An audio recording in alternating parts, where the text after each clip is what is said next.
Hey, it's Peter from the Salvation Army. Last time we caught up, I showed you the bookmark about 7 signs of John and also the Following Jesus book.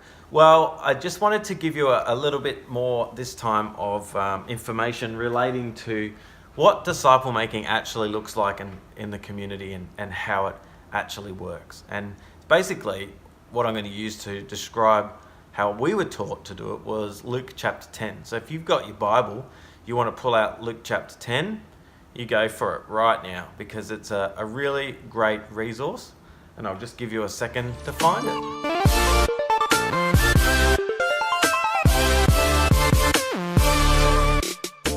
After these things, the Lord appointed 70 others also, and sent them 2 by 2 before his face into every city and place where he himself was about to go.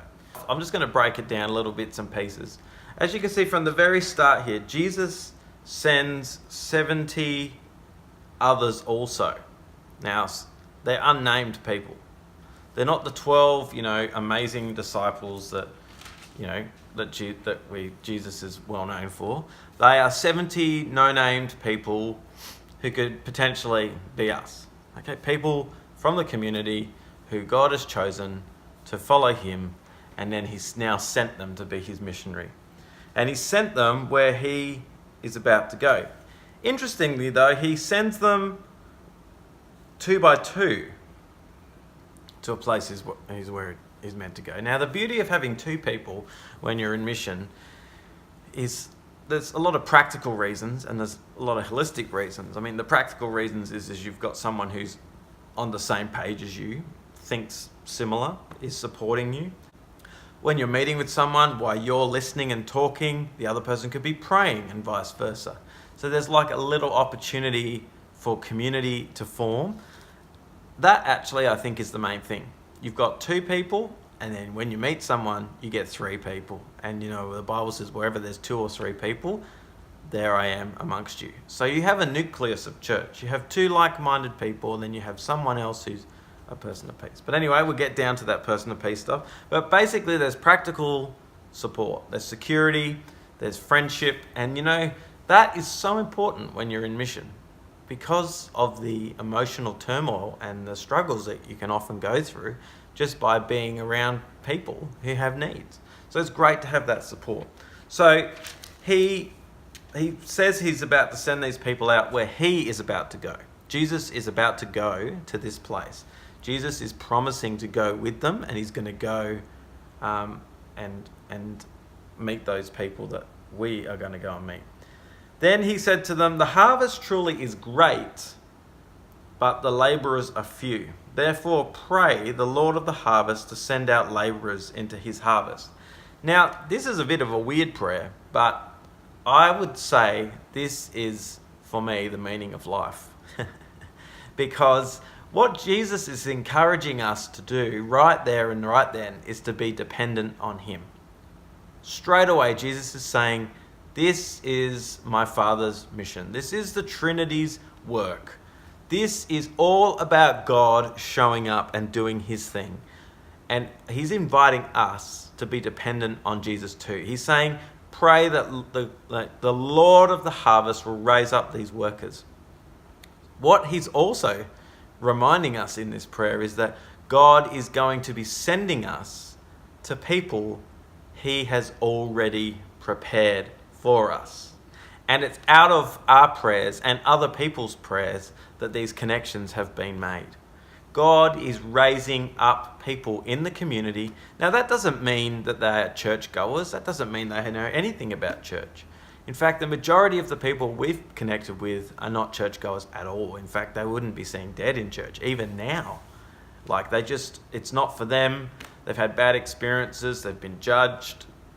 They just don't want to be part of it. They have suffer anxiety. They don't want to be around crowds. They don't want to, it's really interesting. So when you're first meeting people, it's quite often not the people that you think. And Jesus modeled this for us because Zacchaeus, the tax collector, Matthew, a tax collector, the Samaritan woman, the demoniac, all unlikely outcasts. Yes, we do have the example of Paul and how he was within the system and he got blinded by Jesus and his life was turned around yet. But the majority of the people that Jesus chose were not from within the religious establishment, which is interesting for us to keep in mind. So we are praying and asking God to raise up these workers.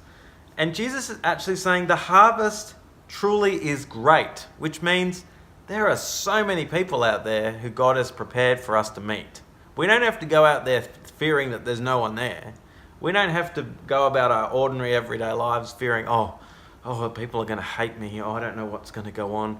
This prayer actually gives us the boldness and the confidence to know that God has gone before us. The people we are going to meet in a normal everyday life are the people God wants us to meet, the people he has been preparing. Now, don't you see that if we get this text, just the start of this Luke chapter 10, if we can grasp that, then the confidence we will have in knowing that God is with us, God is working through us, and he's prepared those people, makes ministry already so much easier. Every day at 10:02, we set our phone alarms. It's the 10-2B virus. You can set it on your phone, and every day it goes off, and when it goes off, we just stop and we say, hang on, I've got a really important call. It's a call to prayer. Hope you don't mind. I just need to take a minute just to ask God to raise up workers and bring people out of darkness into light. And I've done this in secular environments. I've done this in school environments. I've done it in court and judicial environments. I've done it in the streets. And loads of people know that at 10:02 when my alarm goes off now, that it's for that reason. Because I'm praying that God will raise up people. It's a great opportunity to share with people. Why does your alarm go off? I tell them. So it comes back to this verse, asking God to raise up workers. And you know what? We ask, and then we see it. We actually see it happen within our lifetime. You know, people have been waiting their whole lives to see lives transformed. Well, we need to ask for it, and we need to believe it, and then we need to go out. Because we can pray, but it doesn't just say pray. There's a bit more to it. All right? So the praying part is important. But then it says... So the harvest is truly great, but the labourers are few. Therefore, pray that the Lord of the harvest will send out labourers. So we're actually praying that God will send out people. And the people that we're praying for initially are us. We're praying for ourselves. But then we're going to pray that God will raise up people who will be sent. Not just raising up people who will believe, raising up people who will be sent. And the beautiful thing is that God is already preparing those people. Go your way. Behold, I send you out as lambs among wolves. Now, this part sounds pretty scary. A lamb amongst a wolf. Look out. Like it's fodder. Do you know what I mean? It's food. It's dinner. It's a bit weird that God would send us out so vulnerable into the community. It's weird until we realize that, oh, hang on, he did the same thing with his son. Vulnerable. He sent Jesus vulnerable as a baby into community for people to look after him. So Jesus is saying here, go your way, I'm sending you out vulnerable, like lambs among wolves. There is a cost to this journey. It's going to be dangerous. There are going to be people that not like us. There are going to be people that say things about us. The beautiful thing, again, Jesus modeled this perfectly. He maneuvered around many difficult circumstances because God guided and protected and led. So when you go out vulnerable into community and you're completely dependent on God, you start to see God show up. So lambs can be around wolves. But also, where do you find wolves? Well, if you know anything about nature, wolves tend to prey on the vulnerable. Wolves tend to prey on the weak and the lonely, the ones at the back of the pack that have been dropped behind. The deer at the back of the pack that have dropped behind, or the sheep, the weak sheep that are not being looked after by the shepherd, the ones that drop away. That's where the wolves are found. So basically, Jesus is saying, I'm sending you out into the community to be vulnerable, but also to be amongst vulnerable people.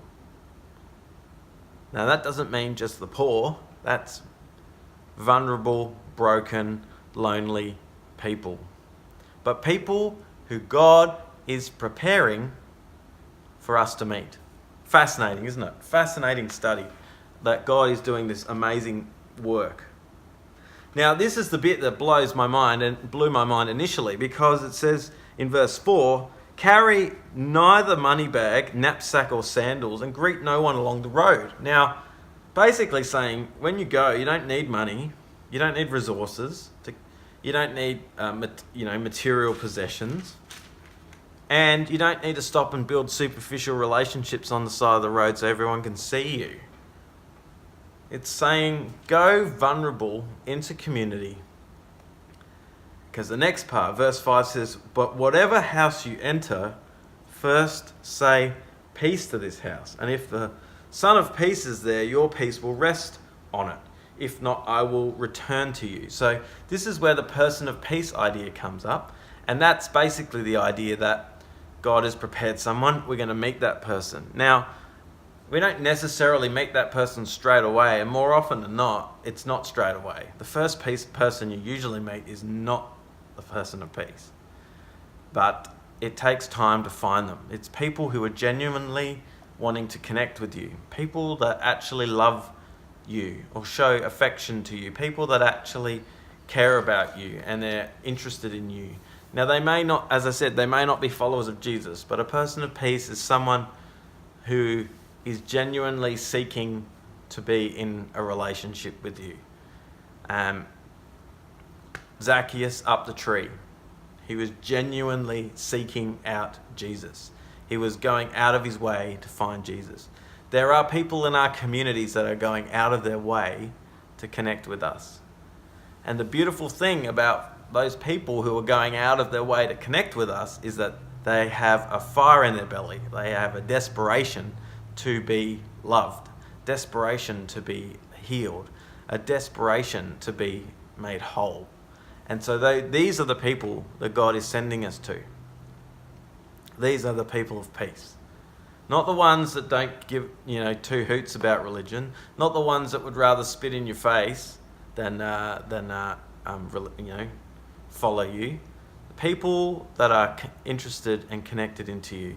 Now, initially, when I say people don't spit in your face, initially there might be a bit of resistance. Initially, there might be, just like there was with the demoniac. But it was more in resistance to the authority and the power that Jesus had, not so much in being anti-Jesus. It was they're threatened. They're threatened, and when people are threatened, they do unusual things. So it's an interesting we can unpack that more a bit later on.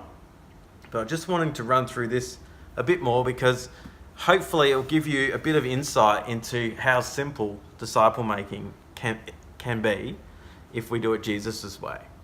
So if a Son of Peace is there, your peace will rest on him, and if not, it will return to you. Now, this doesn't mean that you actually have to go to someone's house and stay at their house and then, move in. It's not necessarily that, because a cafe today is probably more in context to what accommodation was like at the time of Jesus. So it's genuinely building relationships with people, not superficial relationships. Now, that could be in your workplace. That could be at anywhere. It could be at school. It could be at a shopping centre. It could be at the milk bar that you visit every day. You're genuinely building a relationship with someone. It could be a family member. Jesus started all off with his family. A lot of his family were in his team. It could be people within your own family who aren't involved in the mission, or people that might be disconnected from religion or whatever reason. They might even be part of religion and they want to be connected. I don't know what the context is, and I don't want to limit it because God is limitless and he doesn't think how I think. So those people, you will learn to discern them, but in the process, we'll find people of unpeace. It's just a reality. It's just a reality. We'll find the people that want to be part of us, but there'll also be those who don't want to be part of us. So, remain in the same house, eating and drinking such things as they give, for the labourer is worthy of his wages. So basically he's saying, when you stay with these people, they'll provide what you need. The resources for God's mission is in these people of peace. These people of peace have access to people, through their social networks. They have the resources. They may not personally have the resources, but they will know people that have the resources. And as the person of peace partners and their life starts to transform, that will open up resources to other people and to other things and to other, money and all different things that you might need to do mission. Everything you need is in the community that God is sending us to. Get that around your head. We don't need to go with all the grants and all the whiz-bang products and all the best resources. Yes, as the Salvation Army, we go with a brand and we go with 150 years of heritage, but we don't need to depend on that. We need to depend on God. Certainly having the shield on us opens so many doors because of the trust we have built over that time. But nonetheless, God is, no matter who you are, what denomination you're part, God will use your story, your history, your context, and perfectly fit it into the story he has planned for you. We just need to trust him, and he'll blow your mind when you start doing this, when you start putting this into practice. Important thing it says here is do not go from house to house. Do not go from one relationship to the next relationship. So, for example, you go find an alcoholic in the community. You build a relationship with him, and then you go, oh, I'm done with him. I'm going to go find a rich person over here and sit with the rich person, and then hang with the rich person, and then dump the person. Because when you go from house to house, it actually shows, oh, these guys don't actually really care about me. They're just wanting to do some kind of whiz-bang program. They're wanting to do some kind of, they're just trying to create some powerful empire. They're not here because they care. So when you constantly build relationships with people, long-term relationships with people, it proves that we genuinely do care. Proves that the gospel can be trusted. And for many of the people that we meet, they have spent most of their lives being dehumanized, being treated poorly, and they've lost all trust in humanity. So when we start to model a different reality, it starts to make them go, maybe I can begin to trust this Jesus. Maybe I can begin to trust this person. Maybe they can start to have a relationship again, start to love again, start to feel again.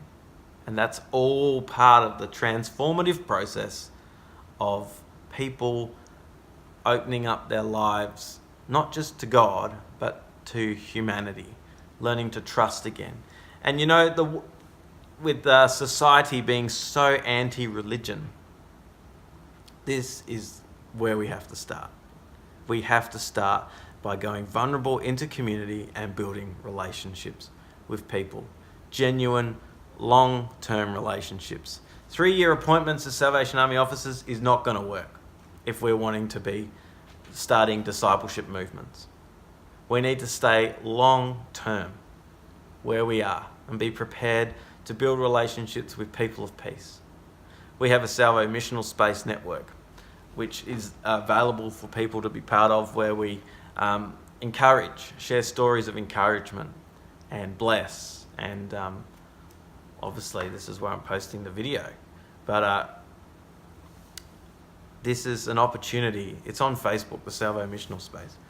It's a closed group, and it's a closed group for a reason, because we want it to be a trusting group where there is trust enough for people to ask serious questions, trust enough for people to be able to watch, learn, listen, and contribute. So far, I've got up to Luke 10, verse 7. I'll leave it there for now. And then next time, we'll go from 8 to 20. See how far we can go. See if we can get 8 to 20. But I just want you to process on that so far. Remember, the mission is God's. He is preparing everything we need. The actual success of his mission is dependent on the work that he is doing in raising up people of peace. And just before we go, one quick amazing story. Not only does God introduce us to people of peace who transform now, the thing that is blowing my mind is that as he is transforming a person now, it is also restoring, and honouring their past.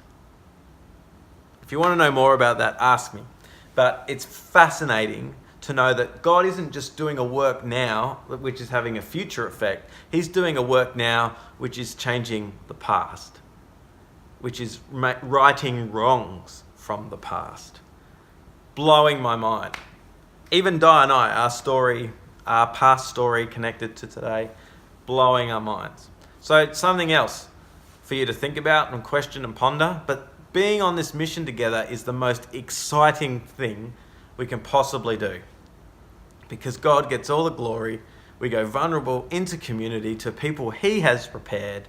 He gives us the words to say. He equips us to know how to respond. He gives us ears to hear. It's all about God. As we open our hearts to Him and learn to listen to Him and do what He says, He gets the glory. We make the connections. Community is formed. And that community is known as church.